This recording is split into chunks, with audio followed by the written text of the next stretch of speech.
How's it going? I'm Asa Club's kid, and I wanted to talk about something that I think is incredibly important. So, I have a lot of different hobbies that are pretty expensive, and if I'm honest, I don't really have a massive income to support all of them. So, being interested in a lot of different things, I've had to be a bit smart with how I get things and the way I go about doing this. So just some background for me. I am a salesperson. My job is a salesperson. I sell sunglasses, so not the biggest thing, but I'm pretty familiar with the concept of, actually going out and getting things and kind of managing your money and all that. So one way of looking at this is what I'm going to talk about is limiting factors. Limiting factors is a term that I picked up when I still really am into cars, but a limiting factor with cars is, let's say that you want to get a Honda Civic, just a pretty standard economy car. It's not particularly fast or anything. If I wanted to get this car to be a race car, there's going to be a lot of things like the wheels, the engine, the steering, things like that. There's a lot of things to upgrade before I can really get it to that full race car spec. And every little thing that comes along there is called a limiting factor.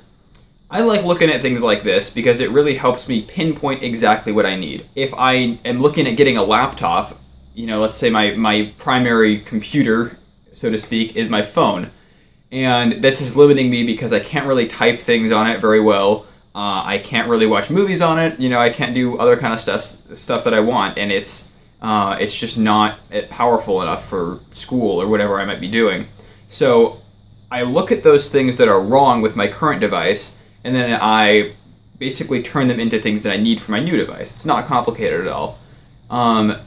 But what a lot of people do is they'll really overstep this, and they'll go, like I said, MacBook, or they'll go, here's this really nice Asus laptop, or here's this or that. And they'll start finding things that may not necessarily be what they need, but that kind of sound cool, or they just find things that are a whole lot more than what they need, and just do way more than they'll probably ever use, and then you have all this wasted money, essentially.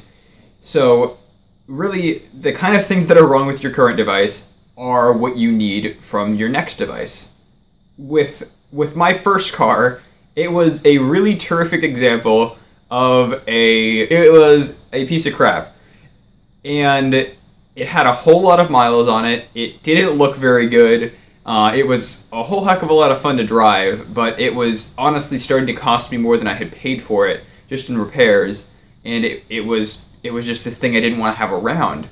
So initially when I was searching for a car, and I think a lot of people do this, is I kind of looked around at what I could get for the price range. What could my, theoretical money that I could have buy me? And I started picking out kind of crazy cars like the Dodge Charger and like an Audi A4, and I was like, oh yeah, well these are in my price range, And then of course, never mind that they have a whole ton of miles on it, and they're actually not in my price range at all. It's just that I got attached to what these things were, and the brand name and how they looked and stuff like that, and I go, okay, well that looks awesome. But I wasn't really considering the things that were wrong with my first car and what I needed for my next car. So I ended up getting something that I absolutely love. It's a Scion TC. It's a car that still is pretty fun, but it also has room for, anything I could want to do. I could put my bass guitar, my snowboard, things like that in it. And it's really, really reliable, and it has good gas mileage. And those are really the main things I wanted. And I honestly am at a point where if something were to happen with that, if it were to get totaled, somewhere to hit me, if a tree were to fall on it, I would honestly go out and buy another Scion TC. That's a really good marker for knowing that you've bought the right thing. Because I think, at least with me, I know with things in the past, I've thought, ooh, well, like, what if I just got this money and I could just kind of get this other thing or something like that? Like what if this happened? And I think, all these other kind of cool things I could get. But that's a